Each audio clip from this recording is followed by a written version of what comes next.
لا شريك له ونشهد أن سيدنا ونبينا وحبيبنا ومولانا محمدا عبده ورسوله. أما بعد فأعوذ بالله من الشيطان الرجيم. بسم الله الرحمن الرحيم.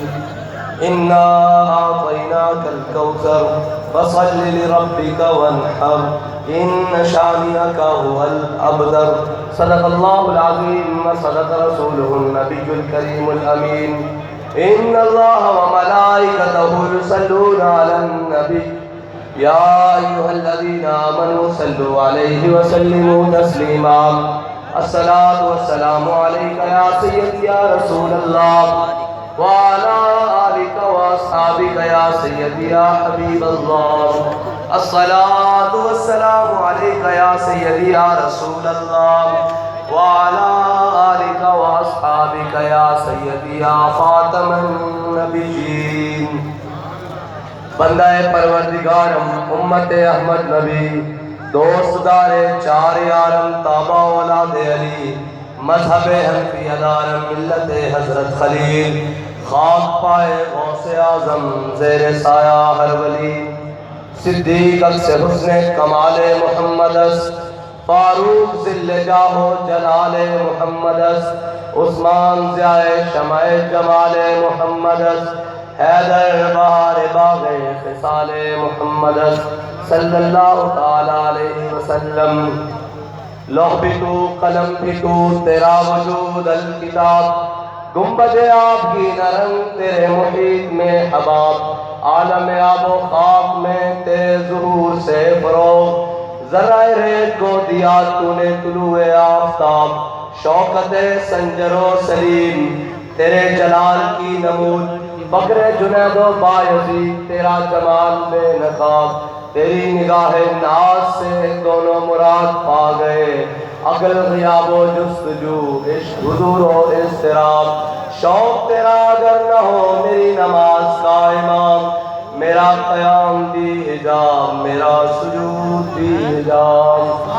معزز سامعین محترم اسٹیج پر جلوگر تحریک لبیک پاکستان کے ذمہ داران علماء کرام مشائخ نظام ڈویژنل زونل اور ضلعی ذمہ داران خصوص وکلاء برادری سے تعلق رکھنے والے ہمارے بھائی وکلاء صاحبان جن کی آج دعوت تھی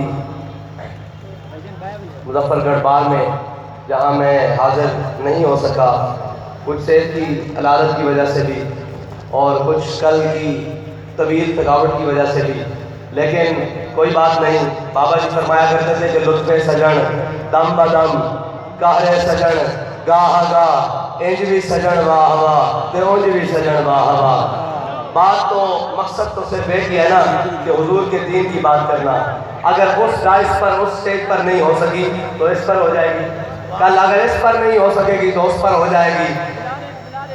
اور ہمارا کام ہے حضور کے دین کی بات کرنا اور وہ دین کا پیغام وہ دین کا منشور اور وہ دستور لوگوں تک پہنچانا. اور انشاءاللہ جو ہمارے وکلاء بھائی یہاں پر آئے بیٹھے ہیں وہ انشاءاللہ بتا دیں گے کہ اگر یہ بات جہاں تک نہیں پہنچ سکی, ویسے میں مانتا تو نہیں, اس لیے کہ ہمارے بابا جی ہمارے قائد نے وہ محنت کی ہے کہ ہر گھر تک ہر فرد تک ایک بات پہنچ چکی ہے کہ اب ہم نے حضور کا دین تخت پر لانا ہے. لبیک لبیک یا رسول اللہ لبیک لبیک لبیک یا رسول اللہ لبیک لبیک لبیک یا رسول اللہ لبیک لبیک لبیک یا رسول اللہ لبیک. اور بابا جی جو سبق دے کر گئے ہیں کہ ستم گر کے ستم کے آگے نہ سر جھکا ہے نہ جھکے گا, ستم گر کے ستم کے آگے نہ سر جھکا ہے نہ جھکے گا. جو سبق بابا جی نے ہمیں دیا تھا وہ کہا ہے وہی کریں گے انشاءاللہ, اور اس سے بات نیچے نہیں ہوگی. ہم حضور صلی اللہ علیہ وسلم سے عشق و وفا کا پرچم لے کر نکلے ہیں اور انشاءاللہ اس عشق و وفا کا پرچم جو پارلیمنٹ کے ماتھے کے اوپر لا الہ الا اللہ محمد رسول اللہ لکھا ہوا ہے نا, انشاءاللہ ہم نے اس کا عمل درآمد اندر پارلیمنٹ ہاؤس کے اندر بھی کرانا ہے کہ صرف زبانی کلامی مسلمان نہیں مسلمان وہ کہ جس کے بارے میں علامہ اقبال نے کہا تھا کہ قبضے میں یہ تلوار بھی آ جائے تو مومن یا خالد جاباز ہے یا حیدر کرار۔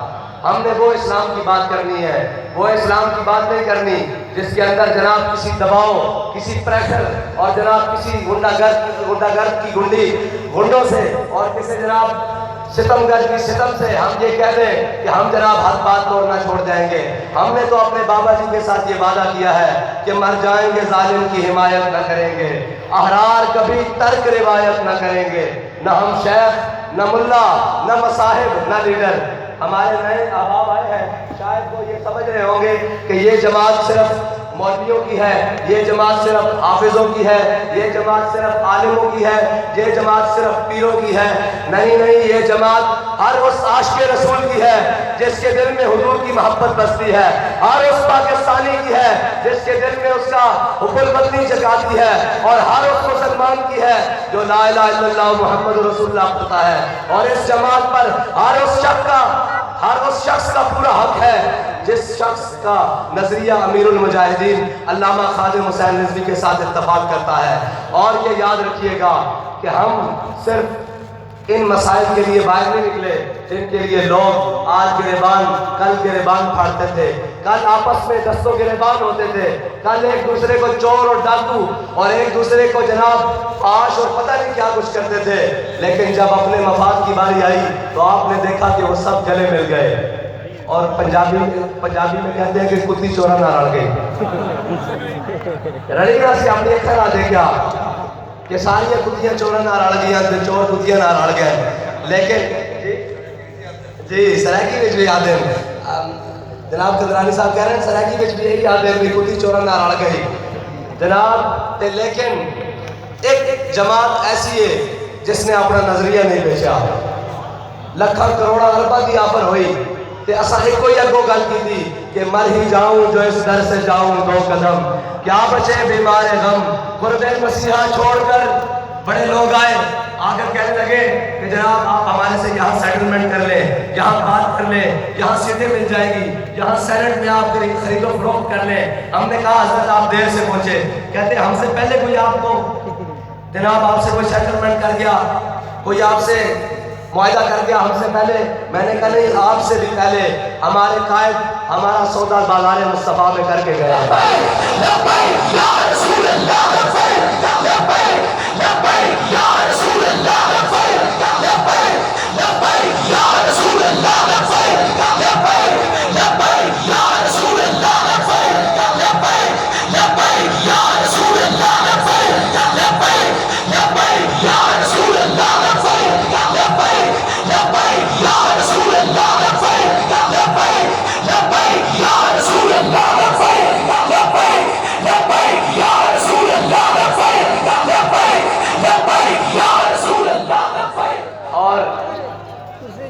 تحریک لبیک پاکستان کا وہ خالص نظریہ پاکستان جس کے اوپر پاکستان کی بنیاد رکھی گئی کہ پاکستان کا مطلب کیا؟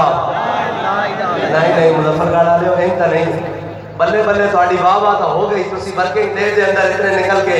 میں عرض کرنا چاہتا سارے احباب بیٹھے سیاسی سماجی مختلف شعبہ آئے، تو اسٹیج پہ بھی بیٹھے تھلے بھی بیٹھے، ساری جماعتوں دے قائدین عوام دے پیچھے نسے، ایک واحد تحریک لبیک پاکستان واحد جماعت ہے جس سے کارکنان اپنے قائدین دے پیچھے چلتے ہیں، اور جتنے انہوں نے بلایا جائے اور بغیر کسے لیتا لالا تو آنے اس واسطے کہ انہوں دے قائدین کدی چاہ دی پیالی دے بکے نہیں، اور جو آخ دیں وہ کر کے بکھا دیں، اور انہوں نے انڈر دا ٹیبل یا اپر دا ٹیبل کوئی بھی کسی ظالم نال ہاتھ نہیں ملایا ہویا۔ اگر عمران خان ظلم کرے تو اس دا گریبان بھی پکڑ دیں، اور اگر نواز شریف کسی غلط فہمی کا شکار ہو جائے تو اس کے گریبان سے بھی ہاتھ پا کے استعفیٰ لے لیں، اور اگر جناب اس ملک کے اندر ڈکٹیٹرشپ کوئی اپنے مزاج تو باہر نکلے تو انہوں نے قائد ہون جنہوں نے کیا سی کہ مشرف تو غلط فہمی کا شکار ہے، تو کہنا اس قوم نو کہ میں تانوں اتھو ہٹ کراں گا جے تو تانوں پتہ نہیں لگے گا۔ آپ نے فرمایا سی اسی سے پاکستان دے اندر رہاں گے اور اس سے اندر لبیک یا رسول اللہ دا نعرہ بلند کریں گے، وقت آئے گا کہ تینوں یہ پاکستان بھی جگہ نہیں دے گا۔ آج اور سارے جڑے اس ملک کے اندر حکمرانیاں کر دیں، اس ملک کے اندر سرداریاں کر دیں، اس ملک کے اندر جناب سارا کچھ کر دیں، لیکن انہوں نے بچے باہر ملکوں کے اندر پڑھ دیں، انہوں نے یہ جائیداداں لندن کے اندر پڑھ دیا، اور جناب انہوں نے سیاست کا مرکز پاکستان ہے، ایک تحریک لبیک پاکستان واحد سیاسی جماعت ہے جن نے کارکن کو لے کے قائد تک سارے دا جینا مرنا بھی پاکستان دے نال ہے، اٹھنا بیٹھنا بھی پاکستان دے نال ہے، انہوں نے بچے دا مستقبل بھی پاکستان دے نال ہے، انہوں نے آنے والے نسلوں دا مستقبل بھی پاکستان ہے۔ اس واسطے کہ انہوں نے کارکنان یا قائدین دے بچے جا کے باہر ملکوں کے اندر نہیں پڑھتے اور وہ اتنے حکمرانیاں کر کے یا اتنے کما کے باہر ملکوں نہیں بھیجتے، بلکہ اگر کسی نو ساڑھے کارکنان کا ہون جڑے باہر ملکوں بہ کے انہوں کی کمائی کر کے پاکستان کے اندر بھیج دیں اور اپنے ملک دے خیر خان انہاں چوراں لٹیریاں تو یہ نہیں کہ ملک حکمرانیاں پاکستان کے اندر کیتیاں اور جا کے اپارٹمنٹس اور جناب سرے محل اور فلیٹس لندن کے اندر بنائے اور جناب ایک کہے کہ جناب میں پاکستانی قوم اور یوتھ میرے ساتھ کھڑی ہے، میں نے کہا جناب آپ کے گھر کے دو جو نوجوان ہیں نا وہ آپ کے ساتھ نہیں کھڑے، یہ یوتھ تو لبیک یا رسول اللہ کے ساتھ کھڑی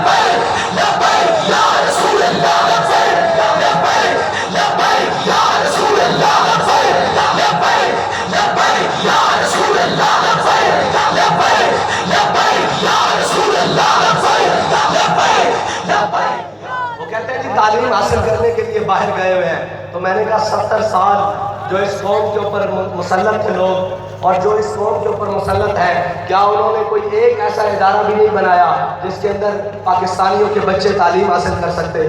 کیا ایک ایسا کوئی ادارہ بھی نہیں ہے جس کے آپ نے قابل سمجھا جس کے اندر لوگ مسلمانوں کے بچے اور پاکستانیوں کے بچے اس پاکستان کے اندر رہتے ہوئے تعلیم حاصل کر سکے؟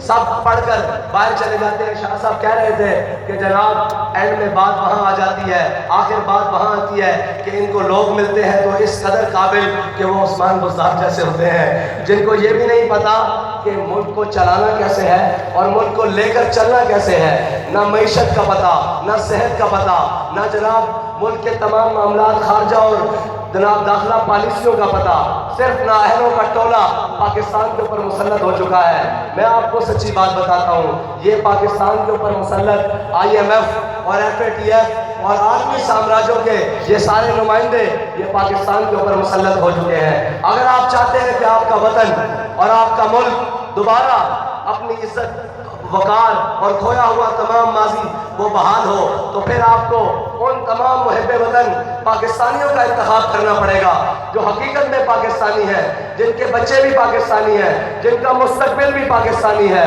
اور جن کا جناب مرنا جینا پاکستان کے اندر ہے۔ یہ نہیں کہ حکمرانی یہاں کریں اور جب علاج کے بہانے لندن چلے جائیں اور وہاں بیٹھ کر اس ملک کے وطن عزیز پاکستان کے خلاف سازشیں کریں، یہ نہیں ہو سکتا۔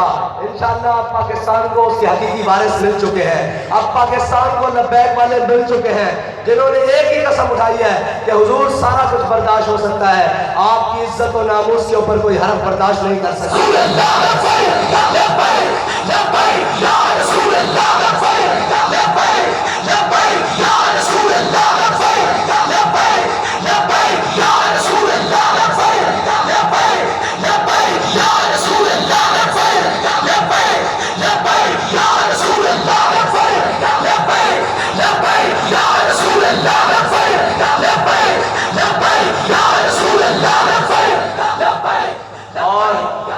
قوم کو بڑے بڑے رنگین نعروں سے کبھی روٹی کپڑا مکان اور کبھی جناب ریاست مدینہ اور کبھی ترقی کے نام پر تمام رنگین نعروں سے آزمایا گیا۔ یہ قوم اب جاگ چکی ہے، یہ قوم اب جاگ چکی ہے، اس کو پتہ ہے، اس کو ان کے قائد بتا کر گئے ہیں کہ ریاست مدینہ کیا ہے اور ریاست مدینہ کے اصول کیا ہے اور ریاست مدینہ کن اصولوں پر چل سکتی ہے۔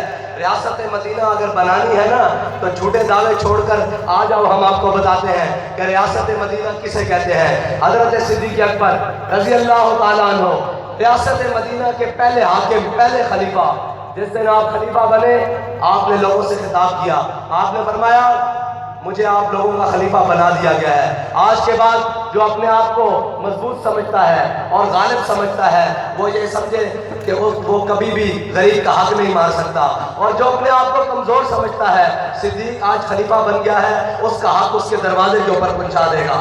اتنا سا چارٹر آف اسلام ہے، خلافت یہ تصور ہے۔ لیکن جب ریاست مدینہ کے حکمرانوں کے گورنروں کی لسٹ سٹارٹ کی جائے تو جناب غریبوں کی لسٹ سٹارٹ کی جائے کہ کون کون اس ریاست مدینہ میں سب سے غریب ہے، تو ریاست مدینہ کے گورنروں کا نام غربت کی لسٹ میں پہلے نمبر پر آتا ہے۔ لیکن آج افسوس جو ریاست مدینہ کا نام لیتے ہیں، جب کسی چور، چینی چور، آٹا چور اور جناب کسی بھی چاول چور کو تلاش کیا جائے تو وہ ہمارے حکمرانوں کی کیبنٹ کا حصہ نظر آتے ہیں، اور وہ ہمارے حکمرانوں کی پہلی صف میں بیٹھے ہوئے نظر آتے ہیں۔ اور ریاست مدینہ کے حاکم جب حمص میں اپنی کابینہ کو بھیجتے ہیں کہ جا کر وہاں سے غریبوں کی لسٹ لے کر آؤ، تو حضرت سعید بن عامر الجماحی جو حمص کے گورنر تھے ان کا نام لسٹ کے اوپر پہلے نمبر پر آتا ہے۔ حضرت عمر نے کہا یہ جو سعید بن عامر الجماحی لکھا ہوا ہے یہ وہی سعید بن عامر الجماحی ہے جو ہمارے گورنر ہیں؟ انہوں نے کہا جی بالکل۔ تو انہوں نے کہا ان کا نام غریبوں کی لسٹ پر پہلے نمبر پر کیسے؟ انہوں نے کہا جی حضرت سعید بن عامر الجماحی اس بات کا خود جواب دیں گے۔ حضرت عمر نے سعید بن عامر الجماحی گورنر کو طلب کیا، ریاست مدینہ کے حاکم نے اپنے گورنر کو طلب کیا اور پوچھا کہ یہ نام آپ کا کیسے؟ ہم تو آپ کو تنخواہ دیتے ہیں، ہم آپ کو جناب سارا کچھ ریاست مدینہ کے بیت المال سے دیتے ہیں، آپ کا کیسے؟ انہوں نے کہا جناب جس دن آپ مجھے تنخواہ بھیجتے ہیں نا، شام تک میں گھر نہیں جاتا جب تک غرباء کے اندر تقسیم نہ کر لوں، جب تک غریبوں کے اندر تقسیم نہ کر لوں میں گھر نہیں پہنچتا۔ یہ ہے ریاست مدینہ کا پہلا تصور۔ اور حضرت صدیق اکبر جس دن خلیفہ بنے، جس دن خلیفہ بنے، سب سے پہلے جا کر جو آپ کے پاس، جسے آج کے زمانے میں ہینڈ ان کیش کہا جاتا ہے، کیش ان ہینڈ، جسے آج کے زمانے میں کیش ان ہینڈ کہا جاتا ہے نا، جتنا آپ کے پاس مال و دولت تھا آپ نے جا کے سارا جمع کرا دیا بیت المال میں، سارا بیت المال میں جمع کرا دیا۔ آپ نے فرمایا اب اس کو ضرب اور تقسیم نہیں ہو سکتی اس لیے کہ میں حاکم بن گیا ہوں۔ اور آپ اگلے دن جناب تجارت کا سامان اٹھائے بازار میں نکلے، حضرت عمر سے ملاقات ہو گئی۔ حضرت عمر نے پوچھا بابا جی کہاں؟ عرض کرنے لگے اے عمر میں ریاست مدینہ کا حاکم بنا دیا گیا ہوں، صاحب ظاہر ہے میں نے کرپشن تو نہیں کرنی، میں نے ٹیے تو نہیں لینے، میں نے 12 لاکھ دے کر اپنے گھر تو ریگولائز نہیں کروانے، لیکن میں نے تجارت کرنی ہے، حق حلال کھانا ہے۔ حضرت عمر نے کہا آپ اس ریاست کے حاکم بن چکے ہیں، خلیفہ بن چکے ہیں، آپ کو کاروبار کرنے کی اجازت نہیں، آپ گھر چلیں ہم آپ کی تنخواہ مقرر کرتے ہیں۔ حضرت عمر آئے اور حضرت ابو عبیدہ بن جراح آئے، انہوں نے آ کر حضرت صدیق اکبر کی تنخواہ مقرر کی۔ تنخواہ کیا مقرر کی؟ جتنی ایک مدینے کے مزدور کی تنخواہ تھی، جتنی ایک مدینے کے مزدور کی تنخواہ تھی آپ کی تنخواہ مقرر ہو گئی۔ آپ گھر میں ایک دن کھانا کھا رہے ہیں، آپ کی زوجہ نے آپ کے سامنے کھانا رکھا، آپ نے کھانا کھانے کے بعد کہا کہ گھر میں کوئی میٹھی چیز کھانے کو ہے؟ انہوں نے کہا جی نہیں، جتنی تنخواہ ملتی ہے نا اس سے صرف روٹی پوری ہوتی ہے، میٹھا کھانے کو کچھ نہیں ہے۔ پنجابی گل ہو جائے میٹھا کھانے واسطے کچھ نہیں۔ انہوں نے کہا جی کیوں؟ انہوں نے کہا جتنی تنخواہ لگتی ہے نا صرف روٹی پوری پہنی۔ آپ دی زوجہ نے آپ نے گل کی تھی، کچھ دن بعد آپ دوبارہ کھانے واسطے بیٹھے تو دیکھا کہ کھانے دے نال کوئی میٹھی ڈش بھی نال رکھی گئی، کوئی اس زمانے کی جو بھی میٹھی چیز کی نال رکھی گئی۔ آپ نے اپنی بیوی کو بلا کے پوچھا، آپ نے فرمایا اے میٹھا کھانا کتوں آیا، اے میٹھی ہانڈی کتوں آئی؟ اے تسی تو کہتے ہو کہ جناب جتنی تنخواہ ملتی انہوں نے گھر کی روٹی پوری ہوتی۔ انہوں نے کہا جی میں آج کے زمانے کے اعتبار نہ پائی کہہ لو، پائی بچائی، پیسہ بچایا، روپیہ بچایا روزانہ، اور آج کافی دنوں بعد کافی پیسے جمع ہو گئے تو میں انہوں نے میٹھی چیز خرید کے تھوڑے واسطے میٹھا بنایا۔ آپ اس سے وقت اپنے دسترخوان تو اٹھے، جا کے بیت المال نے خزانچی کو بلایا۔ آپ نے فرمایا صدیق دی تنخواہ جو اتنے پیسے گھٹ کر دیتے جان، کیونکہ صدیق کا گزارا انہوں تو بغیر بھی ہو سکتا۔ یہ ہے ریاست مدینہ۔ اگر ریاست مدینہ کے اصولوں سے چلنا تو آؤ تانوں ریاست مدینہ دسیے کہ ریاست مدینہ کی ہے۔ ایک ریاست مدینہ دا حاکم اتنے مزدور جتنی تنخواہ لے رہا، علامہ اقبال کہندا در عمارت فقر را افزودان مثل سلمہ در مدائن بودان اور سروری در دین ما خدمت گری است عدل فاروقی و فقر حیدری است۔ اقبال کہتا ساڑھے دین دے اندر، ساڑھے اسلام دے اندر اگر حکمرانی کا کوئی تصور ہے نا تو صرف خدمت کا تصور ہے۔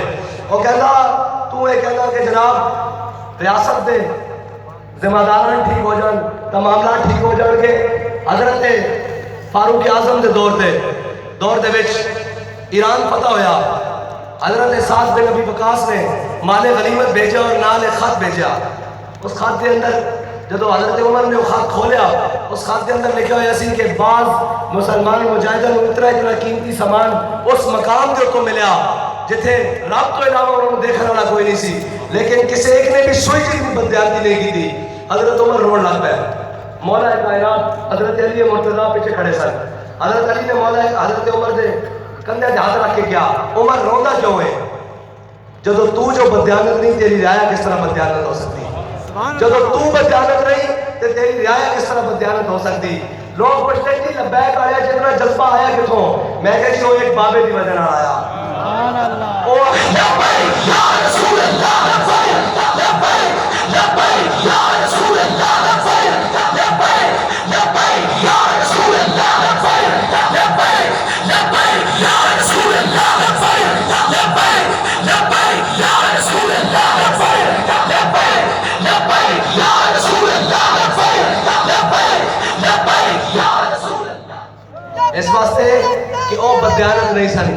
اور استاد صاحب فرمایا کرتے سن پر نالے تو پانی صاف تھلے اتردا, جو اتو گندا اترے تو تھلے آ کے صاف نہیں ہو سکتا. اس کا مطلب ہے کہ اتنے صفائی کرنی پڑی اور انشاءاللہ اتنے صفائی کریں گے اور بڑے اچھے طریقے نال اس ملک کے ہر معاشرے ہر ادارے اور ہر چیز کی صفائی کریں گے تاکہ ملک پاکستان انہاں بنیادوں کے اوپر دوبارہ کھڑا ہو کے ترقی کر سکے جنہاں بنیادوں واسطے ساڈے بڑے نے اس پاکستان نو بنایا. اس پاکستان نو نچن ٹپن واسطے نہیں بنایا, اس پاکستان نو جناب کھیڈا کودن واسطے نہیں بنایا, اس پاکستان نو جناب کرپشن اور جائیداداں اور مال و زر بنانے واسطے نہیں بنایا, اور اس پاکستان نو غریباں نو دبانے واسطے نہیں بنایا. بلکہ سارے بڑے نے جدو پاکستان بنایا سی تے کوئی نعرہ لایا سی کہ پاکستان کا مطلب کیا, پاکستان کا مطلب کیا, اور اگر پاکستان نو صحیح معنی میں لے کے جانا تو انہیں کشمیر فروشاں کو پاکستان دی جان چھڑانی, اور وہ کشمیر فروش کہ کشمیر پلیٹ رکھ کے بھارت کو دے دیتا, پلیٹ رکھ کے پوری قوم تڑپ کے رہ گئی. 70 سال قوم کو یہ کہانی سنا دے رہا ہے کہ کشمیر ساڑی شہر آگے, کشمیر ساڑی شہر آگے, کشمیر ساڑی شہر آگے, لیکن بھارت نے راتوں رات اس شہر کو قبضہ کر لیا اور ایک نے بڑے 2 نمبر چور اور جناب جھوٹے نکلے کہ انہیں تڑپنا بھی دوبارہ نہیں کیتا. شہر کے اوپر قبضہ ہو گیا اور یہ تڑپے بھی نہیں. اور بابا جی فرماتے سن کہ اگر کشمیر لینا جائے تو غوری باہر کٹو, عبدالی باہر کٹو, حتب باہر کٹو, خالد ٹینک باہر کٹو, میں بھی لبیک والے لے آندا, میری ویل چیئر رکھو اگے جے شامی کشمیر فتح نہ ہویا تو سارا نام ہٹا کے رکھ دینا. یا رسول اللہ لبیک لبیک لبیک یا رسول اللہ لبیک لبیک لبیک یا رسول اللہ لبیک لبیک لبیک یا رسول اللہ لبیک. الجهاد الجهاد لبيك لبيك الجهاد الجهاد لبيك لبيك الجهاد الجهاد لبيك لبيك الجهاد الجهاد لبيك. حضرت میرے آقا مولا صلی اللہ علیہ وسلم کے دین دی گل کرو, اور لوگ سمجھتے ہیں کہ تحریک لبیک پاکستان والے پتہ نہیں کی کرنا چاہتے ہیں. اللہ نے بندے اسا کی کیتا, اسی ملک لٹیا, اسی ماں دے بچے مروائے, اسی ماڈل ٹاؤن کے اندر لوگوں نے شہید کیتا, اسا تو کچھ نہیں کیتا, بلکہ جب لوگ سارے شہید ہو بھی رہے سن تا بھی کوئی نعرہ لا رہا تھا کہ تاجدار ختم نبوت زندہ باد زندہ باد. اے ملک میرے آقا مولا صلی اللہ علیہ وسلم کے نام تے بنیا. اس کے اندر اگر کسی نے شک ہے تو سارا نظریہ نہیں سمجھ سکتا. اور یہ ملک اسلام کے نام پہ بنیا, اور اسلام سارا میرے آقا و مولا دی ذات کا نام ہے. اور اس ملک کے اندر بسنے والے تمام عاشقان رسول حضور دے نام تے جیندن, حضور دے نام تے مردن. اور انشاءاللہ اسی انہاں سارے چوڑے لٹیرے دا صفایا کرنا, اور کسے ظالم نال ملے بغیر, کسے ظالم نال دوستی کیتے بغیر, جو ساتھ کہتے ہیں سیٹ ایڈجسٹمنٹ فلاں کر لیں آپ بہت ترقی کر لیں گے. میں نے کہا بھائی میرے آقا و مولا صلی اللہ علیہ وسلم نے فرمایا جس نے ظالم کو جانتے ہوئے اس کی مدد کی قیامت والے دن وہ ظالم کے ساتھ کھڑا ہوگا. اور میرے آقا و مولا نے فرمایا تھا کہ تمہارا بھائی اگرچہ ظالم ہو یا مظلوم دونوں حالتوں میں اس کی مدد کرو. تو صحابہ نے پوچھا یا رسول اللہ مظلوم ہو تو سمجھ آتی ہے کہ اس کی مدد کی جائے, ظالم ہو تو اس کی مدد کیسے کی جائے؟ میرے آقا و مولا نے فرمایا ظلم سے اس کا ہاتھ روکو, اس کے ہاتھ کو روک کر اس کی مدد کرو تاکہ قیامت والے دن وہ اللہ کے عذاب سے بچ سکے. تو ہم اس لیے کھڑے ہوئے ہیں تاکہ کسی کو ظلم کے اوپر نہ چلنے دیں. علامہ اقبال نے کہا عید و قوت حافظ یک دیگرن کائنات زندگی را محورن. اقبال نے کہا کہ قیامت تک اسلام کے لیے دو ہی اصول ہیں, ایک ہے قرآن اور ایک ہے تلوار. گورنر عبد الصمد کی بیٹی شرف النساء جب بھی وہ قرآن پڑھتی تو ایک طرف تلوار رکھتی ایک طرف قرآن پڑھتی. لوگوں نے پوچھا کہ آپ تلوار رکھ کر قرآن کیوں پڑھتی ہیں؟ تو انہوں نے ایک بات بڑی تاریخی کی اور مسلمانوں کا جو مقصد ہے نا اس کا بتایا. انہوں نے کہا جی تلوار اس لیے تاکہ وہ قرآن کا راستہ صاف کرے اور قرآن اس لیے تاکہ وہ تلوار کو ظلم پر نہ چلنے دے. میرے آقا و مولا نے تلوار کو غزوہ احد والے دن بلند کر کے پوچھا تھا کہ کون ہے جو اس کا حق ادا کرے گا؟ حضرت ابو دجانہ آگے آئے, پوچھا یا رسول اللہ اس کا حق کیا ہے؟ سنو سارے طاقت رکھنے والوں, سنو جو یہ کہنے والوں کہ اسلام صرف اخلاق سے پھیلا ہے. بھائی اخلاق سے بھی پھیلا ہے, میرے آقا و مولا کی تلوار سے بھی پھیلا ہے. اور میرے آقا و مولا کی جو تلوار کی نفی کرے, تم جو اخلاق کے لیے یہ شاہین رکھا ہوا ہے, یہ غوری رکھا ہوا ہے, یہ اخلاقاً رکھا ہوا ہے, یہ اخلاق کے طور پر تو نہیں رکھا ہوا ہے نا, یہ قوت کے طور پر رکھا ہے. وَآيَتُونَ مَسَّتَاتُ مِنْ قُوَّةٍ وَمِنْ رِبَاطِ الْخَيْلِ. قرآن کہتا ہے کہ اپنی قوت کو بڑھاؤ. یہ جو تم نے آگے پیچھے اپنے گارڈ رکھے ہوئے ہیں, اپنے پروٹوکول رکھے ہوئے ہیں, یہ اخلاقاً رکھے ہوئے ہیں, اخلاق کے طور اپنے کاروبار کے لیے رکھے ہوئے ہیں نا. تو میرے آقا و مولا نے فرمایا کہ طاقت کا مقصد کیا ہے, طاقت ہے کیا, طاقت کہنے کس کو ہے؟ حضرت ابو دجانہ آ گیا ہے, پوچھا یا رسول اللہ اس تلوار کا حق کیا ہے؟ میرے آقا و مولا نے فرمایا اللہ اور اس کے رسول کے دشمنوں کے خلاف اتنی چلے کہ وہ ٹیڑھی ہو جائے. کس کے خلاف چلے جی؟ سبحان اللہ, سبحان اللہ. مسلمانوں کے خلاف تو نہ چلے. آگے بات سنیں, میرے آقا و مولا نے فرمایا اللہ کے رسول کے دشمنوں کے خلاف اتنی چلے کہ ٹیڑھی ہو جائے. انہوں نے پوچھا یا رسول اللہ دوسرا حق کی ہے؟ میرے آقا و مولا نے فرمایا کسی مظلوم ہوتے نہ چلے. طاقت کا حق دس رہے. میرے آقا و مولا کیڑی گل ہے جڑی سانو دس کے نہیں گیا؟ میرے آقا و مولا نے فرمایا کسی مظلوم ہوتے نہ چلے. انہوں نے کہا یا رسول اللہ اس کا تیسرا حق کی ہے؟ میرے آقا و مولا نے فرمایا کسی بچے اور عورت ہوتے نہ چلے. اور تمام کائنات کی طاقت رکھنے والے ہو, ساڈے آقا و مولا دس کے گئے کہ کس کے خلاف چلے؟ اللہ اور اس کے رسول کے دشمن کے خلاف. اور کسے مظلوم ہوتے نہ چلے اور کسے بچے اور عورت ہوتے نہ چلے. حضرت ابو دجانہ نے جب میرے آقا و مولا نے تلوار دیتی نا, تو حضرت ابو دجانہ نے تلوار لے کے بڑے پہلوانوں کی طرح میدان سے چلے, بڑے چوڑے ہو کر چلے, بڑے چوڑے ہو کے چلے. تو میرے آقا و مولا نے جب حضرت ابو دجانہ نے چاند چلتے دیکھے نا, تو میرے آقا و مولا نے فرمایا اللہ نے یہ چاند بڑی ناپسند ہے لیکن اس نے دشمنوں کے سامنے پسند ہے. یا رسول اللہ لبیک لبیک لبیک یا رسول اللہ لبیک لبیک لبیک یا رسول اللہ لبیک لبیک لبیک یا رسول اللہ لبیک لبیک لبیک یا رسول اللہ. لوگ کہتے ہیں جی تحریک لبیک پاکستان کو جناب ان کے پاس ووٹ نہیں ہے. میں نے کہا آپ دھاندلے چھوڑ دیں, ہم جلسہ کریں جگہ تنگ پڑ جائے, ہم جناب ریلی نکالیں روڈ تنگ پڑ جائے, اور جب ہمارے ڈبوں میں سے ووٹ نکلے تو چند نکلیں. آپ دھاندلی چھوڑیں, آپ کے ڈبے کم پڑ جائیں گے, ہمارے ووٹ زیادہ ہوں گے. اور یہ بات یاد رکھ لیں کہ سدا ایک جیسا وقت نہیں رہتا. ہاں سدا ایک جیسا وقت نہیں رہتا. ظلم چھوڑ دیں, حق جس کا حق ہے اس کو پورا دیں. ہم نے کب کہا ہے کہ ہم کسی سے کوئی حق مانگتے ہیں, لیکن اس بار چمن والے اپنا حق پورا لیں گے, اور اس بار کسی ڈاکو کو اپنے حق کے اوپر ڈاکہ نہیں مارنے دیں گے. اگر وہ ہاتھ بڑھا تو وہ ہاتھ توڑ کے رکھ دیں گے, وہ آنکھیں اٹھی تو وہ آنکھیں نوچ کے رکھ دیں گے. ہاں اس دفعہ ہم جب ناموس رسالت پر پہرا دینا جانتے ہیں, ختم نبوت پر پہرا دینا جانتے ہیں, تو اپنے ووٹوں پر پہرا دینا بھی بڑے اچھے طریقے سے جانتے ہیں. اور اس دفعہ وہ کوئی ہاتھ بڑھا تو وہ ہاتھ کھینچ لیں گے اور کسی کو حق نہیں دیں گے کہ کوئی ہمارے حق کے اوپر ڈاکہ ڈالے. بلکہ آج ستمگر سے ایک ہی بات کریں گے کہ ستمگر ادھر آ، ہنر آزمائے تو تیر آزما، ہم جگر آزمائے. اور ہمارے بابا جی ہمیں وہ ویژن دے کر گئے ہیں، وہ نظریہ دے کر گئے ہیں. وہ نظریہ جھکنے اور قابل فروخت نہیں ہے، نہ بکنے والا ہے کہ نہ سر جھکا کے جیے نہ منہ چھپا کے جیے، ستمگر کی نظروں سے نظریں ملا کر جیے. اگر ہم 2 دن کم جیے تو اس میں حیرت کیا، ہم اس بابے کے ساتھ تھے جو ہر میدان میں حق کا علم اٹھا کر جیے. وآخر دعوانا الحمدللہ رب العالمین.